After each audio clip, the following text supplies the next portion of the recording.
ஓடி விளையாடு ஓய்ந்திருக்கலாகாது. அதுக்கு தான் சூப்பர் சரவணா ஸ்டோர்ஸ்ல சம்மருக்கு ஆடைகள் வாங்கும் போது outdoor games free. Super Saravana stores summer கோடையை கொண்டாடலாம். அமெரிக்காவுக்கும் ஈரானுக்கும் இடையே பேச்சுவார்த்தைக்கான முயற்சிகள் ரொம்ப மும்முரமாக பாகிஸ்தான் ஈடுபடுகிறது. ஒரு பக்கம் இவங்க அரேபிய நாடுகள்லாம் பார்க்குறாங்க, உலக நாடுகளும் ஒரு அழுத்தத்தை கொடுத்து கொண்டிருக்கிறது, குறிப்பாக ஐரோப்பிய நாடுகள். பாகிஸ்தான் சீனாவோடையும் நெருக்கமாக இருக்கிறது. இப்போ ஈரான்கிட்ட பேசிகிட்டு இருக்கிறாங்க. இதில் நம்ம இஸ்லாமிய நாடுகள்லாம் சேர்ந்து அடுத்த கட்டமாக ஒரு ஒரு ஒரு கூட்டமைப்பு மாதிரி உருவாகுவதற்கான ஒரு வாய்ப்பை இதில் பாகிஸ்தான் எதிர்பார்க்கிறதா, இல்லைன்னா பாகிஸ்தான் இப்போ இருக்கக்கூடிய நிலையிலேருந்து இன்னும் ஒருபடி மேலாக உலக அளவில் நம்முடைய நிலையை நிலைப்படுத்தணும் அப்படிங்கிற விஷயங்களும் இந்த பேச்சுவார்த்தைக்கு பின்னால், அழுத்தங்களுக்கு பின்னால், பாகிஸ்தான் எடுக்கக்கூடிய முயற்சிகளுக்கு பின்னால் இருக்கிறதா? கண்டிப்பாக பாகிஸ்தான் இதில் ஸ்கோர் பண்ண நினைக்குது. உலக அளவில் நம்ம நாடு மத்தியஸ்தம் பண்ணுறதுக்கு ஒரு முன்மாதிரியான நாடு. அது அவங்களுக்கு பல விஷயங்கள் அவங்களுக்கு அட்வான்டேஜாக இருக்கும். ஏற்கனவே ஆப்ரேஷன் சிந்தூரை நான் தான் நிறுத்தினேன்னு ட்ரம்ப் 100 செஞ்சுரி அடிச்சிட்டாரு, அவ்வளோ முறை பேசிட்டாரு. ஆனால் அதை பாகிஸ்தான் என்டார்ஸ் பண்ணுது. இந்த போர் நிறுத்தத்துக்கு காரணம் அமெரிக்க அதிபர் ட்ரம்ப் தான் அப்படின்னு சொல்லி. அதனால் அவங்களுக்குள்ள அப்படி ஒரு நெருக்கம் இருக்குது. பாகிஸ்தானை பொறுத்த வரைக்கும் பொருளாதாரம் பிரச்சனையாக இருக்குது. பொருளாதாரம் பிரச்சனையானது காரணம், ஒரு காலத்தில் முன்னாடி ஆப்கானிஸ்தானை எதிர்ப்பதற்கு, இந்த மாதிரி அல்கைதாவை எதிர்ப்பதற்கு அந்த காலத்திலேருந்து பாகிஸ்தானுக்கு ஃபண்டு கொடுக்கறது, ஆயுதங்கள் கொடுக்கறது அமெரிக்கா செஞ்சுக்கிட்டு இருந்தது. நெருக்கமான நாடாக இருந்தது. பின்னாடி பின்லேடனே பாகிஸ்தானில் தான் ஒளிஞ்சிருக்கிறாரு அப்படின்னு நிலை வந்த பிறகு கொஞ்சம் கொஞ்சமாக அமெரிக்காவுக்கும் பாகிஸ்தானுக்கும் ஒரு இடைவெளி ஏற்பட்டு விட்டது. அதுக்கு பிறகு இந்தியாவோட நெருக்கம் அதிகமாயிருச்சு, பாகிஸ்தான் சைனாவோட நெருக்கம் அதிகமாயிருச்சு. இப்படி அந்த நிலைமை மாறுகிறது. இப்போ பாகிஸ்தானை பொறுத்த வரைக்கும் அணுகுண்டு வச்சிருக்கிற ஒரே நாடு அப்படின்றது உலகம் முழுக்க ஒரு முக்கியமான ஒரு விஷயத்த சொல்லுது. இப்போ ட்ரம்ப் என்ன சொன்னார், 2 நாடுகளும் அணு ஆயுதம் வச்சிருக்கு, ஒரு அணு ஆயுத போர் வந்துவிடக்கூடாது என்பதனால நான் தலையிட்டு இந்த போரை நிறுத்தினேன் அப்படின்னு அவர் கிளைம் பண்ணிக்கிறாரு. அதனால் பாகிஸ்தான் அணு ஆயுதம் வச்சுருக்குன்னு உலகம் முழுக்க அறிவிக்கப்பட்ட ஒரு நிலைமை இருக்குது. அதோடு சேர்ந்து நீங்கள் டிப்ளமசியாகவும் நீங்கள் செயல்படுறீங்க, ராஜ்ய ரீதியாகவும் செயல்படுறீங்க அப்படின்னு சொல்லும்போது உங்கள் நாட்டுடைய மதிப்பு மேலே வரும். அதை வைத்து கொண்டு நீங்கள் மற்ற நாடுகள்கிட்ட உதவி பெறுகிறதோ பிஸ்னஸ் பண்ணுறதோ இது உதவியாக இருக்கும். இதுக்கு நேர் எதிராக இந்தியா, மோடி, ஜெய்சங்கர் இவங்க வெளியுறவு கொள்கையில் தோற்று போயிட்டாங்க. இந்த பெரிய ஜனநாயகம் பாகிஸ்தானில் அப்பப்போ இராணுவ ஆட்சி வரும், சர்வாதிகார இராணுவத்தின் கண்ட்ரோலில் தான் பிரதமரே இருக்கிறாரு. இப்படியெல்லாம் நிலைமை இருந்தாலும், இந்தியா ஜனநாயக நாடுன்னு அறிவித்து கொண்டு அப்படி இருந்தாலும், அவங்க இதில் சொல்லப்போனால் ஈரான் பாகிஸ்தானோட இந்தியாவுக்கு தான் ஃப்ரெண்டு. பாகிஸ்தானுக்கும் ஈரானுக்கும் நல்ல டேர்ம் இல்லைன்னே சொல்லலாம். அந்த வாய்ப்புகளெல்லாம் இழந்து விட்டு நேரடியாக இஸ்ரேலுக்கும் அமெரிக்காவுக்கும் சொம்படிக்கிற ஒரு நிலைமையில தான் இருக்குது. இப்போ ட்ரம்ப் ஒன்று சொல்லியிருக்காரு. அமெரிக்கா என்ன சொல்லியிருக்குதுன்னா, ஏற்கனவே 1 மாதம் ரஷ்யாட்ட ஆயில் வாங்கிக்கலான்னு சொல்லியிருக்கோம், இப்போ அதை எக்ஸ்டெண்ட் பண்ணி மே 16 வரைக்கும் 2வது மாதமும் வாங்கிக்கலாம் அப்படின்னு ஒரு தள்ளுபடியை கொடுத்துருக்காரு. நம்ம பிரதமர் அவர் தானே, ட்ரம்ப் தானே. என்ன இதை இப்போ எப்படி அவங்களுடைய போலித்தனங்கள் எப்படி இருக்கு பாருங்க. இதுக்கு முன்னால ஏதாவது உலக அளவில் ஏதாவது பிரச்சனைகள் வந்தால் இந்தியாவினுடைய உதவிகளை உலக நாடுகள் நாடும். ஆனால் இன்னைக்கு அந்த மாதிரியான ஒரு பார்வை இல்லையே. இந்தியா துணைக்கு கூப்பிடுறது, நீங்கள் மத்தியஸ்தம் பண்ணுங்க, நீங்கள் பேசுங்க, இந்த போர் நிறுத்தத்துக்கு உதவி பண்ணுங்க அப்படிங்கிற ஒரு வார்த்தையே நம்ம கேள்விப்படலையே. இப்போ ஆமாம், நடுநிலைமை, அணிசேரா கொள்கை இதெல்லாம் விட்டு ஓடிட்டு அமெரிக்கா இஸ்ரேலுக்கு ஜால்ரா அடிக்கக்கூடிய ஒரு நாடாக மாறிப்போச்சு. இஸ்ரேலும் அமெரிக்காவும் முஸ்லீம்களை எதிர்க்குது, பிஜேபி ஆர்எஸ்எஸும் முஸ்லீம்களை எதிர்க்குது. இந்த புள்ளியில் அவங்க இணைகிறாங்க. இப்போ ஆர்எஸ்எஸ்னுடைய 2வது தலைவர் கோல்வல்கர் அவர் யூதர்களை ஆதரித்ததாக இருக்கட்டும், யூதர்கள் எப்படி உலகம் முழுக்க அணிதிரண்டு ஒரு நாட்டை உருவாக்கணும்னு நினச்சாங்க அப்படின்ற மாதிரி அவர் அந்த முன்மாதிரிகள் இருக்குது. அந்த வகையில் அவங்க ஒன்று சேர்ந்துக்கிறாங்க. ஆனால் மொத்தத்தில் நமக்கு இஸ்ரேல் அமெரிக்காவோட வளைகுடா நாடுகள்லேருந்து தான் கேஸும் எண்ணெயும் நமக்கு வர வேண்டியிருக்கு. அந்த பிரச்சனை ஒன்று. அடுத்தபடியாக அரசியல் ரீதியாக இனி இந்தியாவை யாரும் கூப்பிட மாட்டாங்க. அது G20 இருக்கட்டும், பிரிக்ஸ் நாடுகளாக இருக்கட்டும். பிரிக்ஸ் நாட்டிலெல்லாம் அமெரிக்காவுக்கு பயந்துக்கிட்டு ஏதாவது இப்போ நீங்கள் பிரிக்ஸ் நாணயம் உருவாகுது அப்படின்னா இந்தியா முதல்ல கையை தூக்கிறோம். அண்ணன் ட்ரம்ப் அண்ணே நான் இல்லைண்ணே, நான் அந்த நாணயத்தை நான் உருவாக்குற இதில் நான் இல்லைண்ணே, மற்றவங்க தான் பேசிக்கிறாங்க, இப்படி சரண்டர் ஆயிடுறாங்க. இந்தியா ஒரு ஒரு என்ன ஒரு வலிமையான ஒரு முடிவை எடுக்கிறதாக இருந்திருந்தா உலகத்தினுடைய இந்த சூழலே மாறி இருக்கும். அந்த நிலைமையை விட்டுட்டாங்க.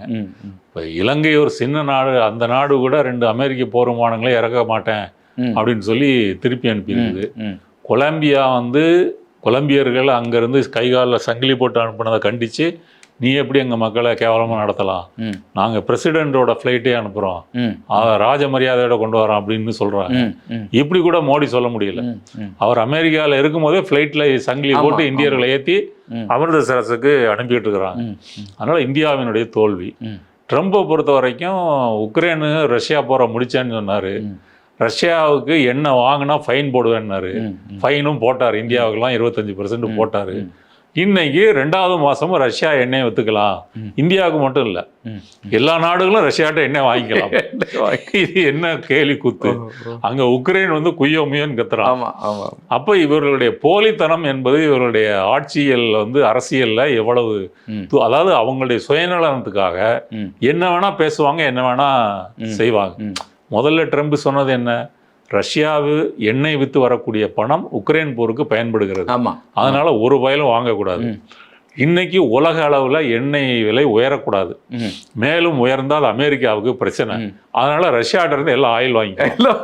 இப்போ கூடுதல் பணம் ரஷ்யாவுக்கு கிடைக்கும் மூலமா. இப்படிப்பட்ட கேலி கூத்துகள்லாம் இப்போ ட்ரம்ப் காலத்தில் நடந்துகிட்டு இருக்கு, நம்மளும் பார்த்துட்டு இருக்கிறோம். இல்லை, இப்போ இதில் இந்த பாகிஸ்தானுடைய தலையீடு, பாகிஸ்தான் செய்யக்கூடிய முயற்சிகள், சீனாவிட்ட பாகிஸ்தான் நெருக்கமாக இருக்குது, அரேபிய நாடுகளுடைய கூட்டமைப்பு எல்லாட்டையும் பேசிகிட்டு இருக்கிறாங்க. இதில் இஸ்ரேல் தனிமைப்படுத்தப்படுவதற்கான ஒரு வாய்ப்பு இருக்கா? சூழல் உருவாகுமா? பாகிஸ்தான் தொடர்ந்து இந்த நெருக்கத்தை மெயின்டைன் பண்ணும்போது. இஸ்ரேல் தனிமைப்படுத்தப்படுறதுன்றது நீங்கள் எங்கே பார்க்கணுன்னா, நேட்டோ, அமெரிக்கா, அதிலிருந்து பார்க்கணும். அவங்க தான் இஸ்ரேலுக்கு ஃபீட் பண்ணுறாங்க. அதனால் அமெரிக்காவினுடைய அடியாளாக இஸ்ரேல் இருக்கிற வரைக்கும் இஸ்ரேலினுடைய இருப்பையும் அரசியல் நிலையும் மாற்றுவது சிரமம்.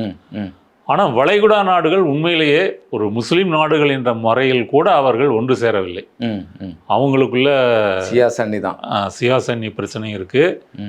மற்றபடி அவங்களுக்குள்ளேயே இப்போ அமீரகத்துக்கும் சவுதி அரேபியாவுக்கும் பிரச்சனை இருக்குது, கத்தாருக்கும் இருக்குது. இவங்கெல்லாம் இடையில அவங்களுக்குள்ள தடை போட்டுக்குவாங்க, அதெல்லாம் நடந்திருக்கு. இப்போ ஹூத்திகளை ஒழிக்கிறதுல சவுதி அரேபியா, அமீரகம்லாம் சேர்ந்து சண்டை போட்டாங்க. அப்புறம் அவங்களுக்குள்ளே கருத்து வேறுபாடு வந்துருச்சு. இப்போ ஹூத்திஸை அழிக்க முடியலன்னு விட்டுட்டாங்க. அதில் அமெரிக்கா உதவி பண்ணலன்னு சவுதி அரேபியாவுக்கு கோபம். இப்படி அவங்க உள்முரண்பாடுகள் அதிகமாக இருக்குது. அதனால் அதையெல்லாம் வைத்து பார்க்கும்போது இஸ்ரேலுக்கு அது ஆதாயம். ஆனால் என்ன நிலைமை மாறும் அப்படின்னு பார்த்தா, இஸ்ரேல் இனிமேல் இந்த மாதிரி தாக்குதல் இதெல்லாம் நடத்துச்சுன்னா அது வளைகுடாவினுடைய எண்ணெய் தொழிலையும் எரிவாயு தொழிலையும் பாதிக்கும், அது உலகத்துக்கு பாதிக்கும். அந்த வகையில் இஸ்ரேலை ஒரு கட்டுக்குள்ளே வச்சிருக்கணும் அப்படின்னு சொல்லி அமெரிக்கா நினைக்கலனாலும், அமெரிக்கா நினைக்காது, கண்டிப்பாக ஐரோப்பிய நாடுகள் நினைக்கும். ஐரோப்பிய நாடுகள் அப்படி இஸ்ரேலுக்கு இனிமேல் எதிர்காலத்தில் இஸ்ரேலின் மூலமாக இந்த அமைதியின்மை வருவதை அவர்கள் விரும்ப மாட்டார்கள். இந்த போர்லேயே அவர்கள் அமெரிக்காவை மாறலா ஆதரிச்சாங்களே தவிர இராணுவம், கடற்படையை அனுப்பி அவர்கள் ஆதரிக்கவில்லை. ட்ரம்ப் வலிந்து கூப்பிட்டாலும் ஐயா நாங்கள் வரல, இது எங்களுடைய போர் இல்லை அப்படின்னு சொல்லிட்டாங்க. இதுவே ஒரு பெரிய மாற்றம். அதனால எதிர்காலத்தில் அது இன்னும் அதிகமாக வாய்ப்பு இருக்கு. இன்னைக்கு ஒரு ஸ்பெயின், ஒரு இத்தாலி எதிர்ப்பது போல நாளைக்கு நிறைய ஐரோப்பிய நாடுகள் எதிர்ப்பதற்கு வாய்ப்பு இருக்கு. ஏன்னா அவங்க ட்ரம்பையும் நம்ப முடியாது. இஸ்ரேலினுடைய நடவடிக்கைகள் இப்படி வளைகுடாவின் மூலமாக உலகத்துக்கு நெருக்கடி ஏற்படுத்தியிருக்கு. அதனால நீங்க சொல்றது இந்த ரூட் வழியா வரும். இல்லை, இப்போ ஆதி காலத்திலேருந்தே இஸ்ராயலோடு ஒரு இணக்கத்தை அமெரிக்கா கடைபிடித்து கொண்டிருக்கிறது. ஆயுதங்கள் கொடுக்கறது, மாறி மாறி நிறைய விஷயங்களை பரிமாறுறது, உளவு வேலைகள்லாம் பண்ணிகிட்ருக்குறாங்க. இப்போ இஸ்ரேல் நம்ம கூட இருக்கிறதுனால நமக்கு பிரச்சனை அப்படிங்கிறத அமெரிக்கா உணருமா? இஸ்ரேலை தனிமைப்படுத்தக்கூடிய வேலையை அமெரிக்கா செய்யக்கூடிய வாய்ப்பு இருக்கிறதா? இல்லைன்னா அமெரிக்காவினுடைய இருப்புக்கு தொடர்ந்து இஸ்ரேல் தன்னுடைய கட்டுப்பாட்டில் இருக்கணும், தான் சொல்கிறத கேட்கணும், தனக்கு ஒரு அடியாளாக இருக்கணும் அப்படிங்கிற ஒரு தேவை இருக்குதா? இதுதான் தேவை இருக்குது. வளைகுடா நாடுகளில் ஒரு கண்ட்ரோலில் வச்சுக்கணும் அப்படின்னு சொன்னால் இஸ்ரேல் அவர்களுடைய அடியாளாக இருப்பது அவசியம். அடுத்ததாக ஈரானு, ஹமாஸு, ஹிஸ்புல்லா, ஹூத்திஸு இதை வைத்துக்கொண்டு வளைகுடா நாடுகள் எல்லாத்துலேயும் தங்களுடைய இராணுவ ஆயுதங்கள், விமானங்களை அமெரிக்கா ஏற்கனவே விற்றுருக்கு. இப்போ சவுதி அரேபியாலாம் வச்சிருக்கிறது அமெரிக்காவினுடைய போர் விமானங்களை தான் காசு கொடுத்து வாங்கி வச்சுருக்காங்க. இந்த 2 விதத்தில் அமெரிக்காவுக்கு லாபம். ஒன்று, உங்களுடைய ஆயுத தளவாட தொழிலும் வளைகுடா நாடு ஷேக்குகள் வாங்கி குவிக்கிறாங்க. அடுத்தது, இஸ்ரேல் வந்து அங்கே ஒரு அடியாளாக வச்சிருக்கிறதன் மூலமாக மற்ற நாடுகள் இஸ்ரேலை மீறி ஒரு இராணுவ பலத்திலேயோ முன்னேறி போயிடக்கூடாது அப்படின்றதில் இஸ்ரேலை வச்சுருக்கிறாங்க. அதனால் இஸ்ரேலை அவங்க கைவிட மாட்டாங்க.